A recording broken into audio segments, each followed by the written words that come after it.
Totally Football Show. Today, Macduff no more. Drama in Glasgow as Scottish play defeats the Dane in the Shakespeare tragedy Classico. Is this a World Cup place I see before me?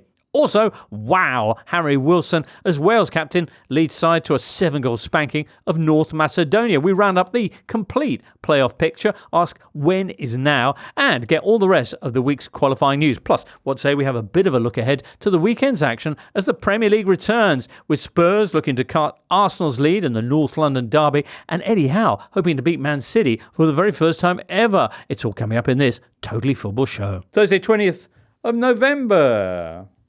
Joining us today in the Totally Football Studio, listener, we have Duncan Alexander. Hi, James. Hi, Duncan. Charlie Eccleshare's here too. Hello. Hello to you, Charlie. And also with us, Benji Lanyado. Go on then, Benji. What? You heard the rumours?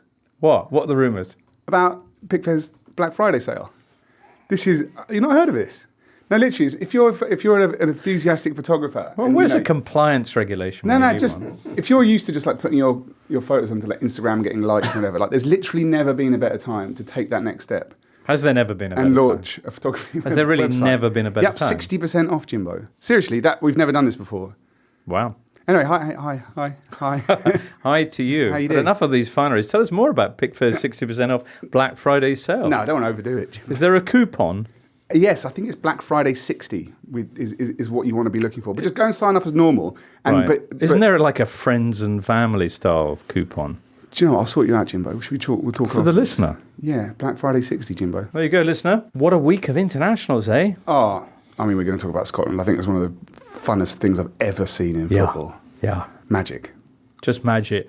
Duncan, you're going to miss these internationals, aren't you? I am, yeah. I think I was saying to Charlie before the show that there's been a few people who've ill-advisedly done the classic, no more international breaks till March, which sometimes works as content, but they've been rightly shouted down after, probably one of the funnest weeks of international. I mean, the last qualification thing before a World Cup is always going to be the primo one, but it certainly delivered. Those tweets were probably pre-written a couple of weeks ago. Just get them out of the way. We know that come Thursday or Friday we'll have that. Whereas actually it feels like this is a club football break from those great internationals. Yeah, we have to wait until March until we get another round of potentially similar drama when the European and Intercontinental playoffs take place. And we will never get another November international break. Isn't that right? We do. Because aren't they condensing them all into one break? No, they're condensing September and October into one, but November we won't have November. You can't touch November. Keeping the sanctity of November. I believe we won't have November. No, I think we're keeping November. Yeah, I thought it was the September and October that merged. September, October merge.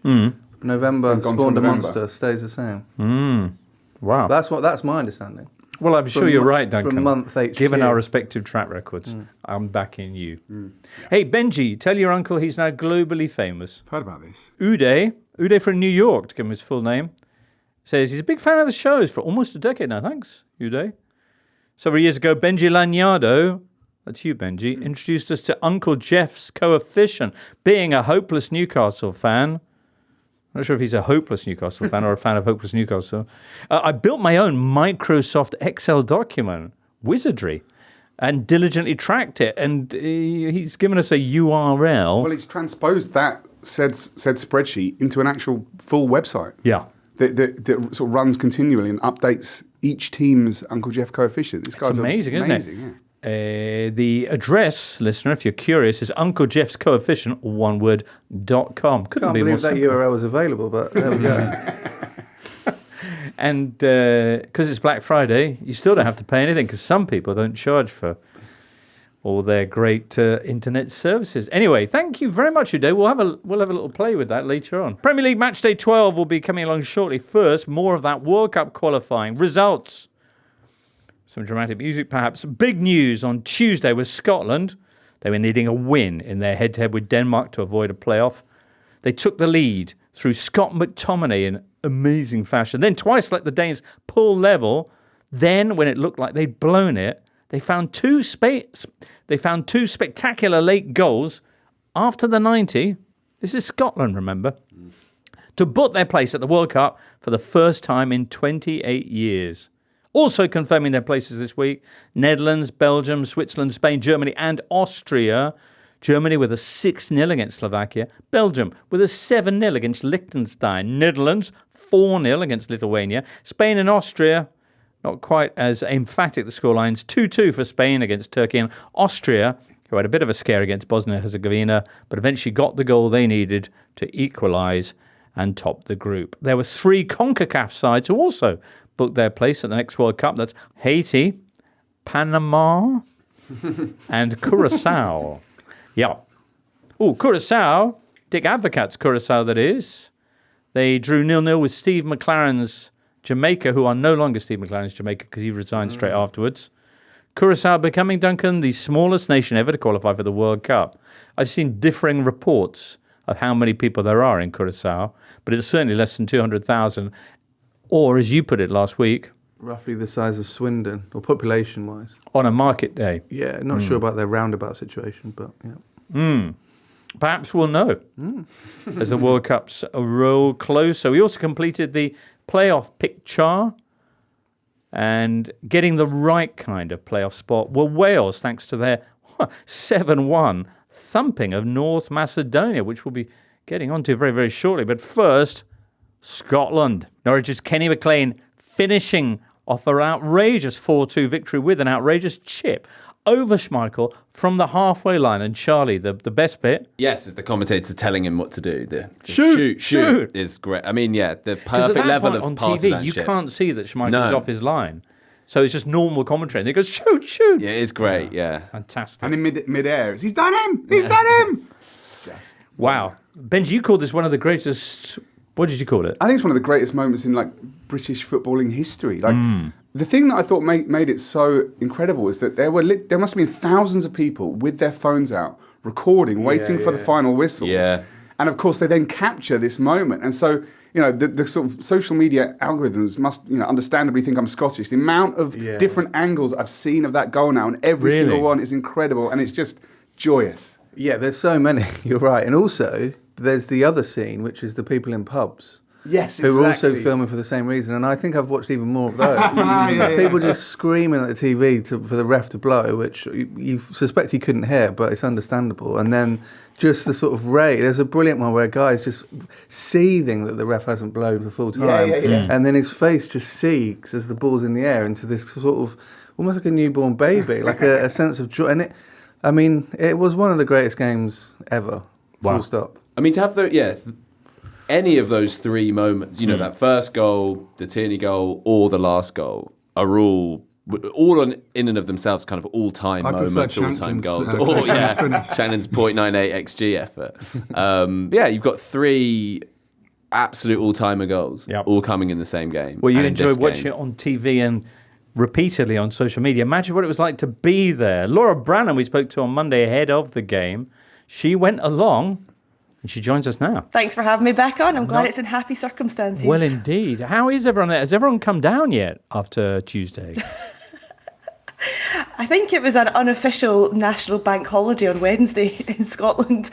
I don't think many people, at least if they went to work, they weren't concentrating on work and just scrolling through all their feeds. The algorithm has been beautiful for the last day or so. It was extraordinary because you needed a win. You got a win. You didn't just get a win, but you got it in spectacular fashion. And you also had the period of creeping dread between Scott McTominay's wonderful overhead kick and then that final flurry when it looked like you kind of gone and Scotlanded it up. It was... If you had scripted it, it would have sounded utterly ridiculous the way it all materialised. It was the most Scotland thing ever, and at the same time, the least Scotland thing ever. I think we've always dreamt of having that sort of drama and importance going into the final stages, regardless of how much toll it takes on your heart and your nervous system. But to have that in the dream scenario in stoppage time is it's peak football. It's how football should be, and we did it the way that everyone's always dreamt of doing it, but it's not the Scottish way to get lady luck in these terms, to get the lucky breaks where we don't normally get them. Everything that happened to us normally happens against us. So it's just, what's changed? Yeah. What magical thing has happened in the world that switched the fortunes? Well, what's changed is an interesting question. We'll maybe get onto that in a second, but it was Scott McTominay who opened the scoring, after which it was all Denmark. They equalise through the penalty, which certainly wasn't a decision that went Scotland's way. Then they go down to 10 men. Then you get the Lawrence Shanklin goal, putting Scotland back ahead, back in line for a World Cup place. But no, 4 minutes later, Dorgo has equalised for Denmark, and they're now going through to the World Cup. And with 90 minutes played, it is still them who are topping the group and going straight through. So what was it like there at Hampden Park when the next kind of 4 or 5 minutes happened? When Denmark got their second goal, it was very much the feeling of, oh, here we go again. This is exactly what is the typical Scotland mentality. We lose it and we're scrambling at the death. It doesn't quite happen. And it's just like, here we go, right, same old. When we go into stoppage time, I don't think anyone was aware of just how late the Tierney goal came, because when we were leaving afterwards, we all thought it was maybe around 82, 83, but I think maybe that's linked with how much stoppage time was actually played in the end. So when Tierney got the goal, unbelievable goal, unfortunate, I think he's going to be overshadowed in the history books by 2 even better goals, when that alone for skill and magnitude was insane. When that goal then did go in, for the third time, you're having these insane celebrations. I mean, I was out of breath. I'm quite fit. I don't think I am actually anymore, because I was so out of breath after the celebrating and the hyperventilating that then you think, okay, there was maybe 2 or 3 minutes left of stoppage time after that goal, but he's going to add time on because of the celebrations and everything. So you're thinking, we're going for 4 or 5 minutes here. And it is shades of when we went 2 goals up against England in 2017, and you're just like, just get the ball in the corner, just get it out to Rosette, anything. Everyone is screaming, corner, corner. And it is just sheer panic. I've never felt a 3 or 4 minutes like that in my life before. So then when Kenny McLean does get the ball at the halfway line, it is insane to think that Scotland closed it off by having a buffer and actually like put the cherry on top. That is the least Scotland thing of all time, to have a cherry on top of the cake. Well, after the celebrations died, the question now is, you qualify for the first World Cup since 1998. What kind of Scotland is it going to be there? Steve Clarke afterwards was saying, if I give myself a little bit of credit, it took me a year, 18 months to figure out how to take this team forward, but I think I chose the right way. Was there something different that he did on Tuesday night, or was it just those spectacular, almost freak goals, dressing up another worrying Scotland performance? There is a combination of, as I say, we're getting the breaks just now, which is very unlike us. The players have almost to a man mentioned Steve Clarke's team talk as well in the team hotel before they left. Now, we're never going to know what he said, but in my head, I'm picturing it like William Wallace, and it clearly stirred the players. You could see it in their faces. The players, I've always had this kind of cliche term of, we're like a squad, you know, they're a very strong group. They've been together now for a good 6, 7, 8 years. But there was something different on their faces on Tuesday night, where when the goals were going in, it wasn't one player running away to do a knee slide and taking all the glory. They were huddled together. They were cuddling each other. The faces looked exhausted, and it was almost like not exhausted from the 90 minutes, but exhausted from the years and years of pain and heartache and stress and last minute losing goals in the last minute. All of that had built up, and you could see it all just release in their face at full time, and their tears. It really felt something just watching the players, which I wasn't actually expecting that element to it. Yeah, an emotional post-game interview from several of them, not least Andy Robertson talking about his Liverpool teammate Diogo Jota, and the thoughts that he'd been thinking, the recollections he'd been having ahead of the game. And what was the mood like on the terraces then when the final whistle blew? Just the most incredible party, honestly. Everyone was together, everyone's jumping, bouncing around, the tunes are on, the players are coming over to celebrate with the fans.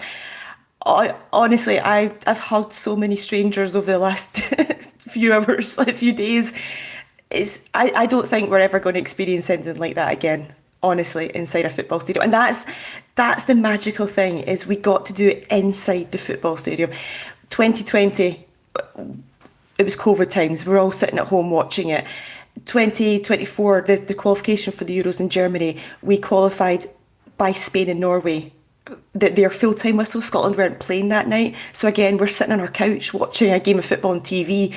we've never had that moment inside the stadium to hear the full-time whistle and watch the reaction on the pitch, watch the reaction in the stands, and the scenes were just unbelievable. I honestly don't think we'll get anything like that again. Magnificent, Laura. Well, who knows what you'll get next summer in USA, Mexico and Canada.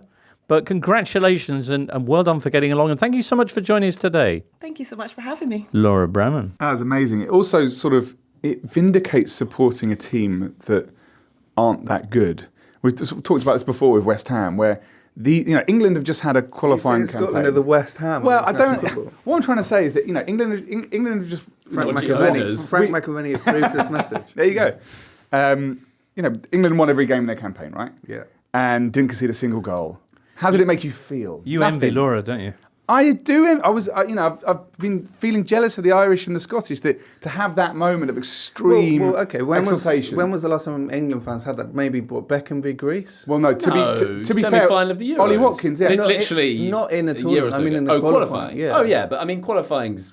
But as in that's but a major. If you're having a major tournament, and we were expected to qualify, like we should have beaten Greece. Like even at the Euros, we should have won that semi-final against the Dutch. The Bellingham overhead kick, well, similar, but we were kind of pulling ourselves out of a mess. This was like against the odds in the last minute of a qualifying campaign that you're not expected to top the table in, and they did it. Like these moments only happen if you support a team that aren't that good.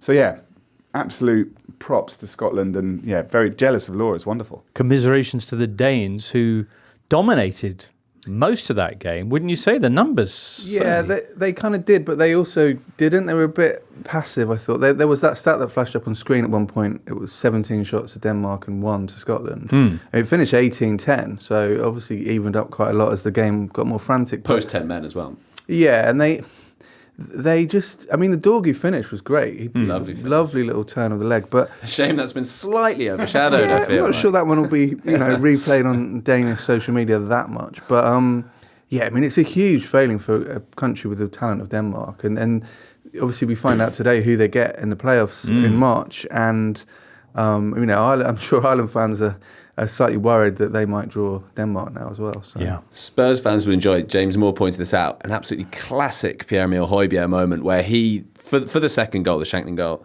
the ball kind of comes in, the corner comes in, he doesn't clear it, he doesn't head it away, it just goes over him, and then he just starts pointing at other people, which is the most Pierre-Emile Højbjerg thing. I never got to write it, but when he left, I wanted to write this piece called He Came, He Saw, He Postured, because that basically summed up his time at Spurs. Yep, coming up this March, a collection of massive footballing names, all desperate to make it to the World Cup. That's Duncan, Jules and me. We're appearing on stage live at the Totally Football Show on the 23rd of March.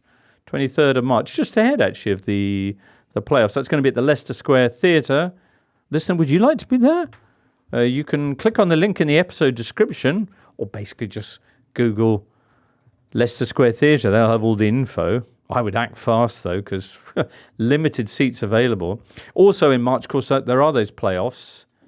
We don't know who gets who. We do know the pot, so Denmark are in pot 1, along with Italy, Turkey and Ukraine. And those pot 1 teams will get a team from the 4th pot, which is Sweden, Romania, Northern Ireland and North Macedonia, which is currently causing panic in Italy, because in all of football history, there are only 3 teams that have stopped Italy from going to a World Cup: Northern Ireland and North Macedonia. All three of them. Whoa. That's spooky. That is spooky, isn't it? Yeah. I was in Italy on Sunday for their... Oh, were you? I was in Turin for the ATP finals, but yes, there were some very, very depressed Italian media around. Wow. Didn't sound great. Do it? I can't 58. Well, ahead of the 58. Okay. There was this crazy game at Windsor Park where basically there was fog. Italy basically had to delay the game because there was fog, either at their departure point or in Belfast, and the Italians refused to travel because obviously memories of Superga and that. So when they eventually did play, I think it was in the middle of, I can't remember exactly the circumstances, but they were expected to go there, get the result they needed to go through. Northern Ireland held them, I think, to a draw, but as a result, they didn't go to the 58 World Cup. That's the only World Cup they'd ever missed until they started doing it all the bleeding time. The other 2 pots, though, who will be drawn against each other, Poland, Wales, Czech Republic, and Slovakia, and they'll be at home to Republic of Ireland Albania, Bosnia-Herzegovina and Kosovo. Oh. Wales, though, eh? Wales, we had Tom Williams in the other day. They were already in the playoff, but it was a question of which side of the draw they'd be on.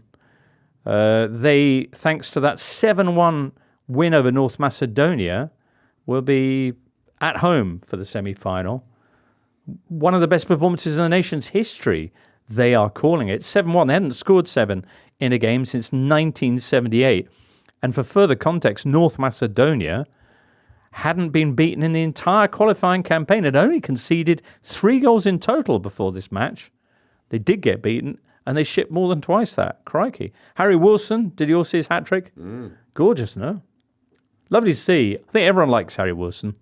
Yeah. Yep. Tidy player. Back from suspension. His first international hat-trick. Also, the Brennan Johnson goal was very, very nice to look at. It's lovely. Yeah. Best of luck to Wales in the draw, which has already happened, and yet at the same time hasn't. What an interesting temporal conundrum that is. Has the draw already happened, or has it not? For the listener, it has. If a tree falls over at UEFA HQ. Yeah. I got one of those later for you, by the way. What? Oh, yeah? Weird sort of Twilight Zone Come on, then. thingies. No. It's related to Ollie Watkins and the Saudi desert. We'll get there. All right. But is it now? Or is it later? Well, this is the point. It's essentially it's the same moment, yet. isn't it? It's something that doesn't exist yet, but does. But does. Well, that's doing my head in. Let's talk about the Intercontinental playoffs instead, which are happening in March. FIFA World Cup 2026 TM playoff tournament, it's called. This is in Mexico. We now know the 6 teams in the most eclectic lineup possibly ever in international football. North Caledonia are there. Bolivia are there. Democratic Republic of Congo are there. 2 runners-up from CONCACAF are there. Suriname and the now managerless Jamaica. Plus Iraq, who beat the United Arab Emirates 2-1 to book their spot in Mexico. Their winning penalty coming in the 17th minute of stoppage time. Woo! I'm going to be tuning in for that in March. That is an amazing Incredible, group no? of teams, yeah. Oh. While we're on the subject of the World Cup as well, a quick word for joint host USA. It's been a while since we checked in on them. Last time, we were talking about how they were a bit rubs, had really struggled in the CONCACAF Nations League and are generally really underwhelming under Pochettino, who didn't seem to get what it was all about. Anyway, fast forward a few months, and they are unbeaten in the last 5 games. They defeated Japan, which nobody does right now. They're the only team to have done that of late. And then this past week, they got back-to-back wins over Paraguay. And now, on Tuesday, Marcelo Bielsa's Uruguay, they didn't just beat them. Wow. They beat them 5-1. Woo! Including a red card for Bentancur. I believe he got a straight red having already been booked, which is quite a lot in a friendly. Yeah, I like that. It's a niche incident. Adding 3 to yellows, effectively, in a game. Adding to American excitement over this result was the fact it was a heavily rotated team from Pochettino. 9 changes from the 2-1 victory over Paraguay. So a lot of MLS-based players, including Orlando City's Alex Freeman, who got a lovely brace as this kind of USB team pretty much bossed the Bielsa boys. It's hailed as a coming-of-age victory for Pochettino in terms of his USMNT management. In Uruguay, a very different reaction. Doubts now abound about Bielsa's position. Will he even make it to the World Cup? We should point out that fans of the FIFA rankings, and I hope we all are, that USA are ranked 14 to Uruguay 16. Are they? It's not... I mean, it's a shock in terms of the margin of victory, but it's, Interesting. Yeah, it's a tricky one with USA because they're kind of like, they're better than people think they are sometimes and worse than people think they are as well at the same time. It's like time, isn't it? Yeah, very much. There we go. Who are the stars? Is it still your Pulisic's and your Wares and... Yeah, and Tyler Adams, but as James said, this was very much featuring a goal from Seb Bahalta. Obviously, his dad managed the team before Poch. So yeah. Indeed. Anyway, in Uruguay, so after the Copa America, Luis Suarez had been quite explicit about a really bad atmosphere in the team. He said that a bunch of players had told him that they weren't going to play again for the nation under Bielsa. He certainly had retired, for age reasons more than I think anything. And Suarez talks about the fact they had to schedule a meeting with Marcelo Bielsa just to get him to say good morning to them in the morning, which he then failed to do after that. And that there was just a terrible vibe about about everything, the training. The reserves and the first team had to train at different times. So there was no way to build up any kind of team spirit. Said Suarez back then, the player's going to reach a limit and explode. And a lot of people in Uruguay looking at Tuesday's performance against the USA were saying, well, that's what's happened here. So we'll see. We'll see what happens. USA, anyway, will continue their series of friendlies. They've booked Portugal and Belgium for March. And then for early June, just ahead of the tournament, they've got Germany and one other. That's a meaty series of opponents. So I guess we'll get a clear idea of exactly how good this USMNT is. And obviously they're in pot 1 for the draw because they're hosts. So the draw, which is coming up on Friday, December the 5th. Yeah. Right. We'll have a Not a draw to be missed, I would suggest. Right. Or if you do miss it, we'll be doing... it will be recorded, so if you miss it, don't worry, it'll be on the internet. Right. Or if you're not a fan of longueur and speeches and eventually a bit of... Peace prizes. Yeah. Peace prizes. Is that going to be at the draw? I think it's in and around that time. Well, that's going to be exciting. I just wonder who's going to... Anyway, we will be doing a roundup of the draw afterwards with our thoughts. So, yeah. Anyway, World Cup, eh? Can't wait. How do things look in the actual Premier League in boring old present-day reality? Well, Arsenal are top of the table, of course, 4 points clear of Manchester City. By the time Arsenal play this weekend in the North London derby, that could be down to just 1 point. Man City, who will be at Newcastle, Arsenal taking on Spurs. Third, 2 points behind City are Chelsea, who are away at Burnley, and 3 points behind them in fourth spot are Sunderland. Only a point behind Sunderland, only a point off the top 4. You've got a further 5 sides, Spurs, Villa, Man United, Liverpool and Bournemouth. At the bottom, obviously Wolves, who are 8 points from safety. But above them, you've got 6 teams separated by only 3 points. In descending order, these are Newcastle, Fulham, Leeds, Burnley, West Ham and Forest. So all those teams either in the bottom 3 or within a defeat of being in it. Crikey. This weekend's games, Burnley-Chelsea, Saturday lunchtime, Liverpool-Forest, Bournemouth-West Ham, Wolves-Palace, Brighton-Brentford, and Fulham-Sunderland. Those are all at 3 on Saturday. Newcastle-Man City is the Saturday tea-tie game. On Sunday at 2 o'clock, Leeds-Villa, and then the North London derby. Man United-Everton on a Monday night. We begin with the NLD. What was that noise, Charlie? That was 15 years ago today. Today? The only Premier League win at the Emirates Spurs have ever produced. Extraordinary. Extraordinary. 3-2, and they came from 2-0 down to do it. Looking back at this footage, it's fun, isn't it? It was extraordinary. Yeah. Brilliant opening goal from Samir Nasri. And then Arshavin, remember him, for Shamak? Shamak scored. Shamak. Yeah. Whoa. Then Gareth Bale. Oh, big name. A Van der Vaart penalty. Yep. And then your Kaboom. Arsenal 2-0 up at half-time and cruising. And then, well, Spurs came back at them. It certainly did. Now, this time, Arsenal are the league leaders. Spurs, though, just happened to be the best away team in the division. They won at Man City in August. What are the odds, Charlie, that they might knock Arsenal here? Well, I think it is a game reasonably well set up for them and for Thomas Frank's Spurs. Thomas Frank had a good record at Brentford.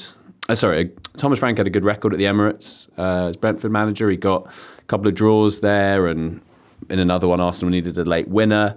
They found Thomas Frank's Brentford pretty hard to break down. As you say, Spurs have been very good away from home. They beat City 2-0 at the Etihad, which I guess would be the kind of prototype for what they're going to do here. Both teams are without a lot of players. I mean, that's the thing as well. I think the fans of both teams will be eagerly listening to the medical bulletins from the managers tomorrow. Obviously, Arsenal have lost Gabriel, which is pretty huge at both ends of the pitch. Right. Getting a bunch of other players back, potentially? I think that sounds like that might be a bit of a false dawn, and I think that will... I mean, we've heard Havertz, Nagelsmann saying that he's not going to be ready. We've heard the Norway manager saying that Odegaard...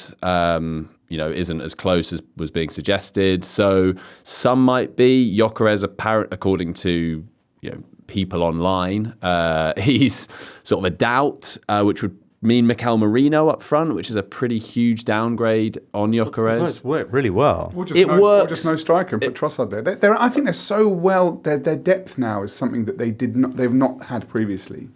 And I think that even though they like Charlie's right, there's quite a lot of players missing here. It doesn't really make me worry about Arsenal. I think they're. Do you know what my favourite thing to do at the moment is? It's a bit mischievous. And I sort of say this, turning around, looking at producer Charlie. Find an Arsenal fan and tell them they really should win the league this year, and just watch them squirm, because I think this is like not really a footballing debate anymore. They are the best football team in the league. It's all psychological. Well, no, I think it comes down to basically their very good coaching and their very good players versus what seems to be a medical department or bad luck or whatever you put. But that's to me, the main battleground this season. If they have anything other than a huge injury crisis like they did last season, which to be fair they have, or some bad lasagna, or which they kind of have at the moment, they're without half a dozen attacking players. I mean, there are some teams that would barely have half a dozen attacking players to lose, let alone be without them and be top of the league. But that's what's going to screw them. Like throughout 2025, they've basically had an ongoing injury crisis, like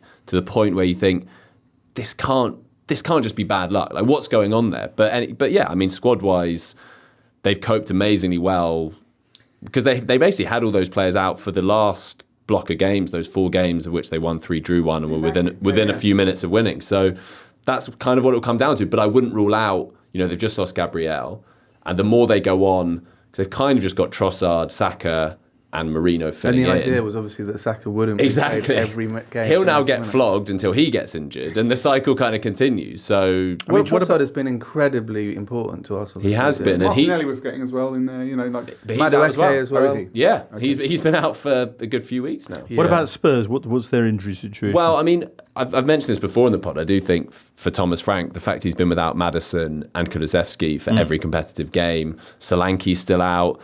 Colin Mawani will be out, though they don't think it's as bad as first feared. So, I mean, they're missing a lot of players as well, though it sounds like Kudus will be back, and Romero, I think he went off early against United, but is fine and played in the internationals.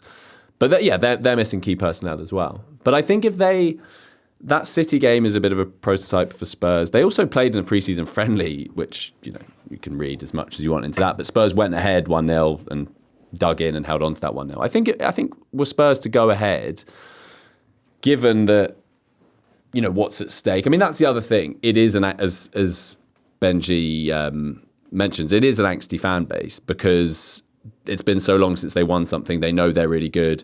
And for it to, and against their big rivals, if it looks like they're kind of going to drop points, then I think it could get pretty tense and tetchy. It's not just angsty. It's like, I really think it's tortured because they haven't won it in a long time. They genuinely, I think they've got the best team in the league this year.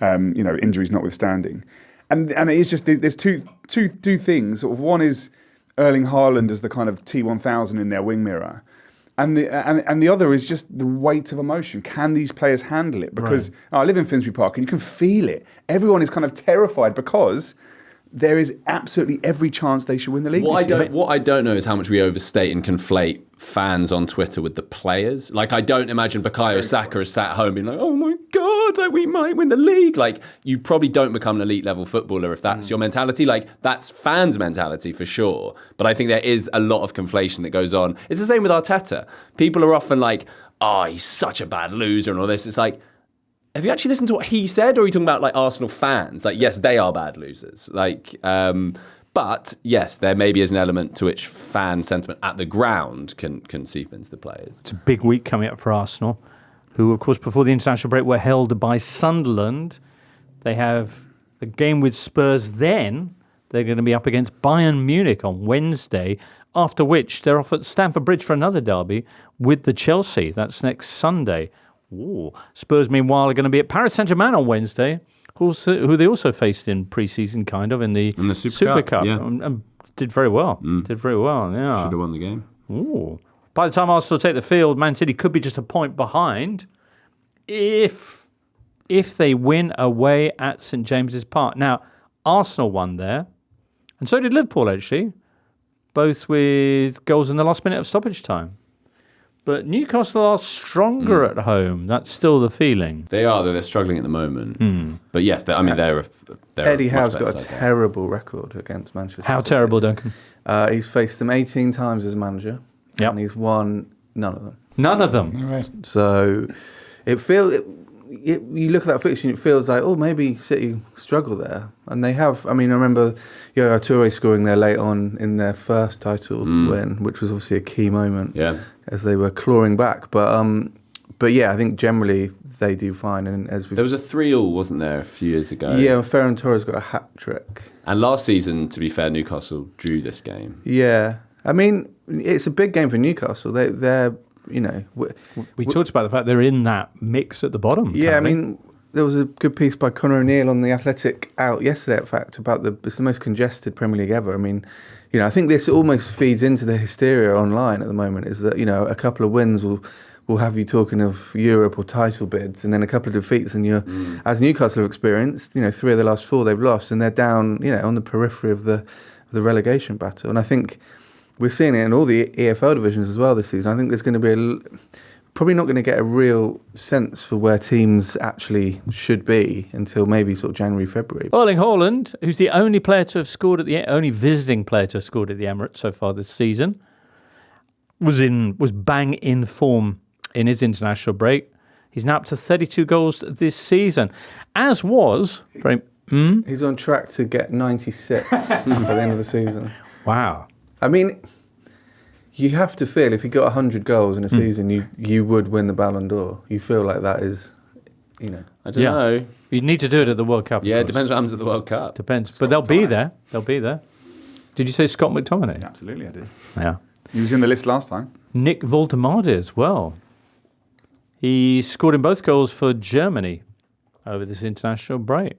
And anyway, he's also scored against Arsenal this season. Ooh, what does it mean? I don't know, but we'll find out. Tea time on Saturday. Chelsea, who can also close in a bit on the Gunners before the North London derby. Yeah. Because they're away at Burnley, and that looks a winnable fixture for Enzo Maresca's side. I think so. I mean, Chelsea won their last 7 of the hated Saturday 12:30 games. Jurgen Klopp. They love this Musk slot. and Dam. But yeah, they seem to be the one team that actually leans into it. So I mean, Burnley are a strange team this season. They're not that good, but there's something about them. They're able to dig in a bit more. Obviously, they took Liverpool almost to a draw. And away nearly got a draw at United, didn't they? Yeah. So far this season, Scott Parker, former Chelsea man's side, have had the fewest shots, faced the most shots, and had the lowest possession, and are currently sitting outside the relegation zone on goal difference alone.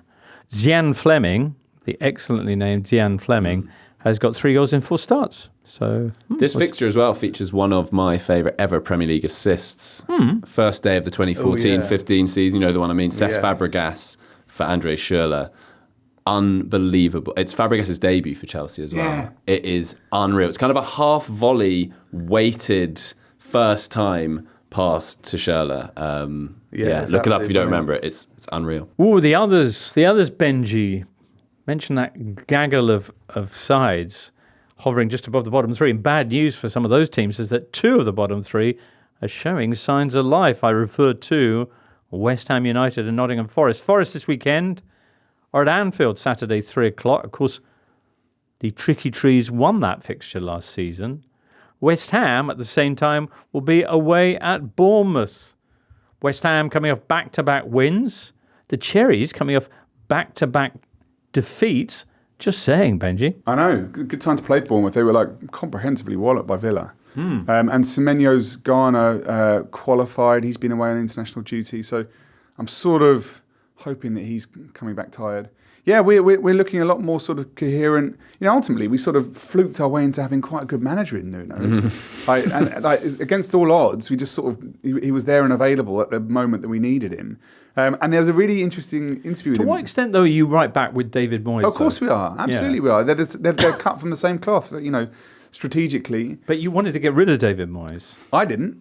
Okay. But listen, I'm going to shock you here. Fans are sometimes get things totally wrong. And they're sometimes hypocritical. Yeah, and ultimately the club didn't have a plan, right? They were like, right, well, the fans don't like Moyes, let's get rid of him. Didn't have a plan, got Lopetegui. That didn't work. Potter didn't work either. But then just very luckily, at the moment they want to get rid of Potter, there was Nuno, freshly sacked from Forest. He revealed this week, I really liked it, he was, they had a sort of day in the life thing with Nuno with the Premier League. And they followed him around. And they asked Nuno, it was like, what did you do to switch off? And he said, the only thing that truly turns my brain off from football... I hope this isn't a Tom Hollander answer. ...is... No, it's riding a horse. Oh, yeah? Wow. Yeah. Oh, that's so nice. And I love that thought of Nuno just riding a horse. I can't imagine that. Oh, yeah, exactly. To Westfield.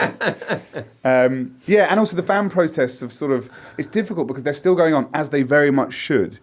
And Alan Shearer said something really annoying on Match of the Day when he was like, the fans should be a bit happier now. It's like, no, this isn't about the football. Like, you can be, happier about the football whilst also maintaining a sort of like exhausted ennui about the club as a whole. But the football is better. Paquetá's out this weekend though because he's suspended, of course. But they don't say that's when you should protest when results are good, to show that you're not just being kind of fickle. Very it's because true. we've lost a few games. Exactly. Very, very true. By the way, if you haven't read Tom Hollander's Day in the Life, you it's amazing. really should. It's wonderful. And what he does to relieve the pressure is different. So It's different. you mentioned Antoine Semenyo, and a lot of news this week after it somehow mysteriously leaked out that you can buy him for £65 million in the first half of January, given that he's been one of the Premier League's standout players. I bet Bournemouth were really upset when a price tag was announced for one of their key players for January. If they had a choice, they would sell him next summer rather than in January, just because,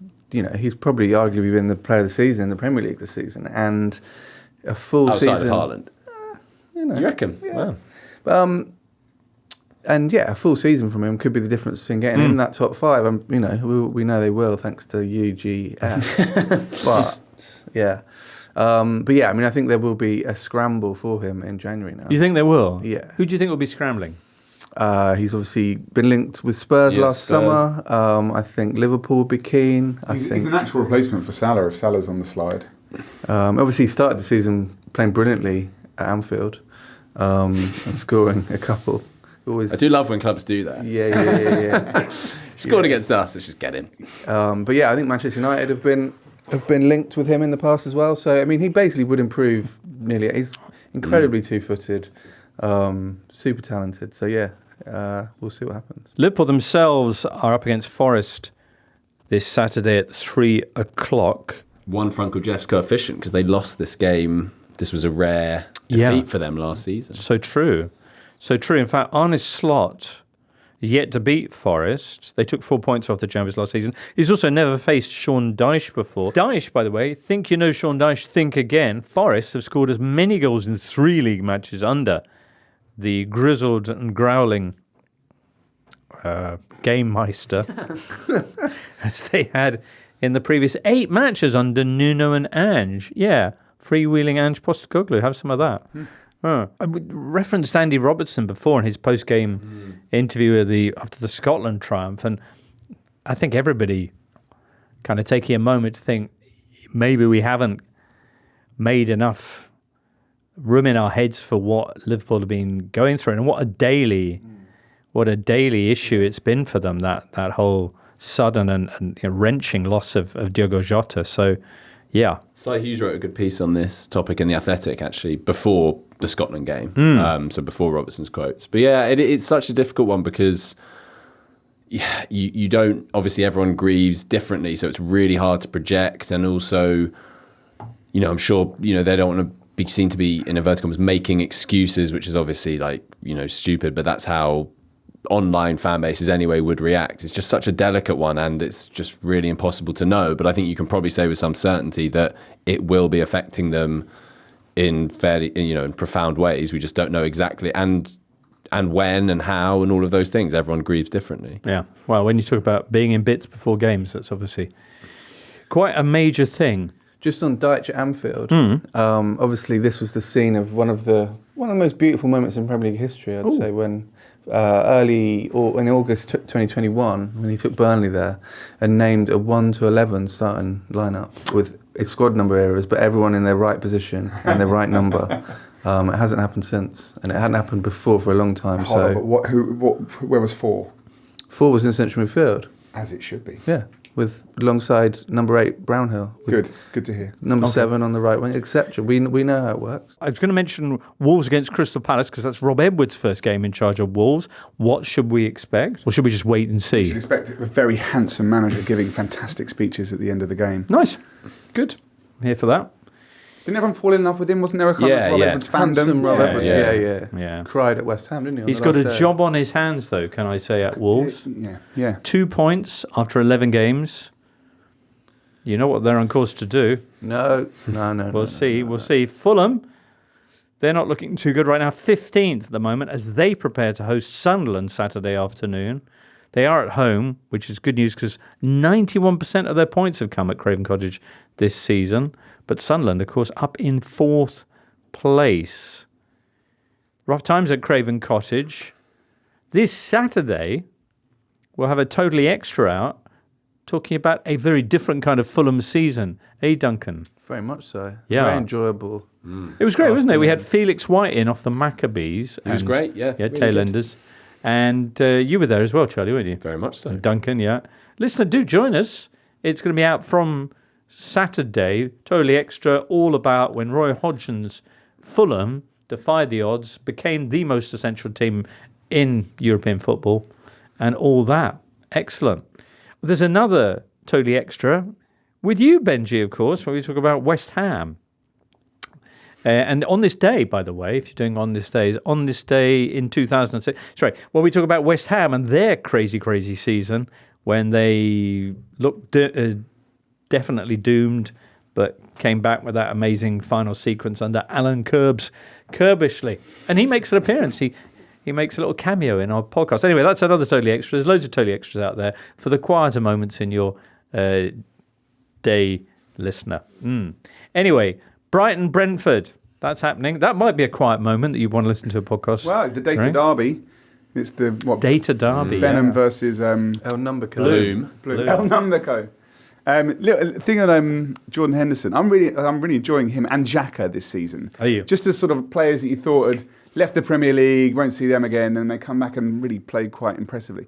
But Henderson, he was in the England squad over the break. This is the Henderson content you promised us. Yeah, honestly, he's on the verge, on the precipice, Jimbo, of history. Oh, because if he goes to the World Cup this summer, which he absolutely could, he'll become the first ever England player to appear at 7 major international tournaments. good Lord. Yeah, his first tournament was 2012. Euro 2012, yeah.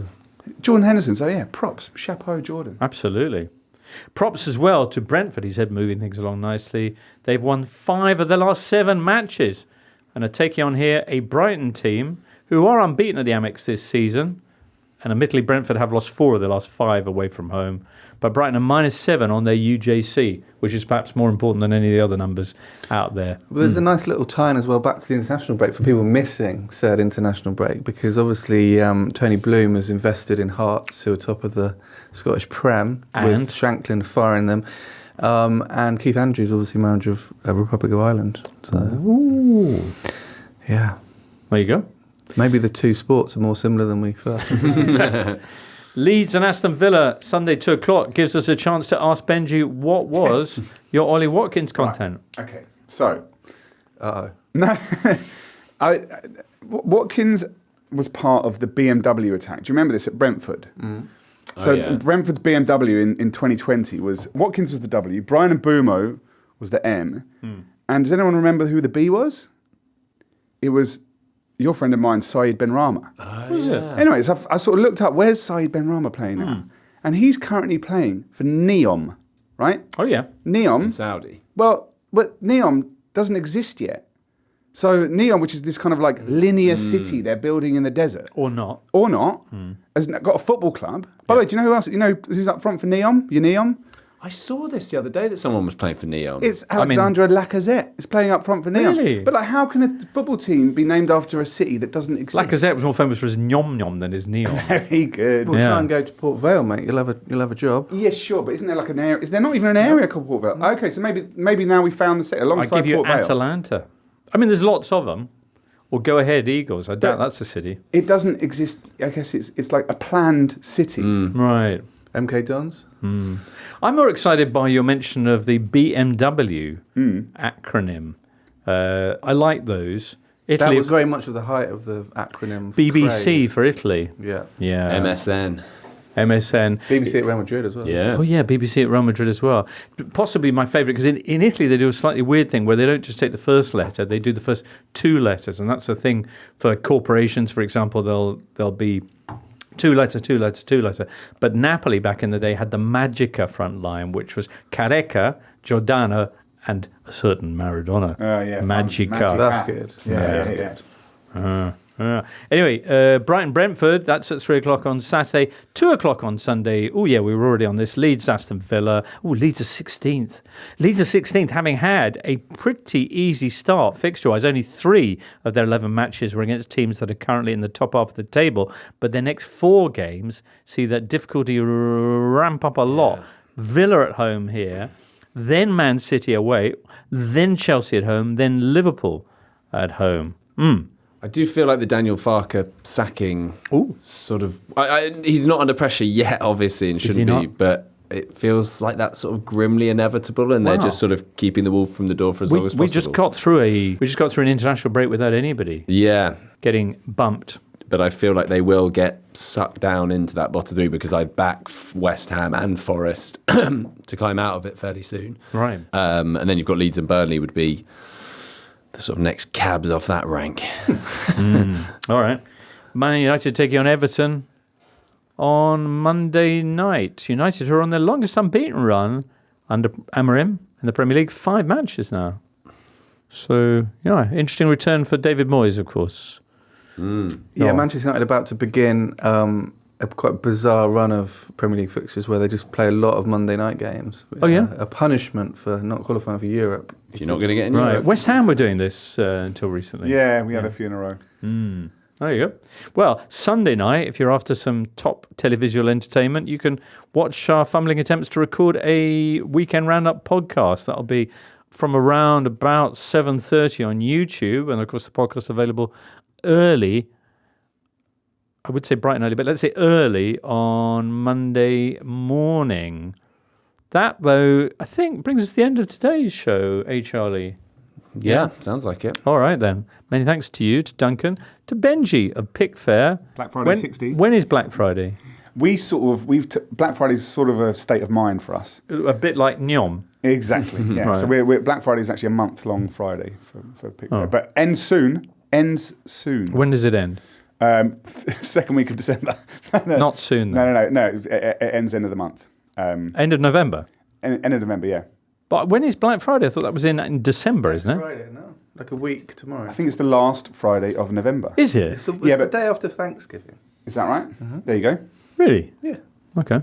Anyway, fill your boots with discounted Pickfair Plus subscriptions. Thank you to Jake and producer Charlie in the booth, and you especially, listener. We return Sunday. There is the Totally Extra, and it's a doozy out there on Saturday regarding the remarkable Fulham.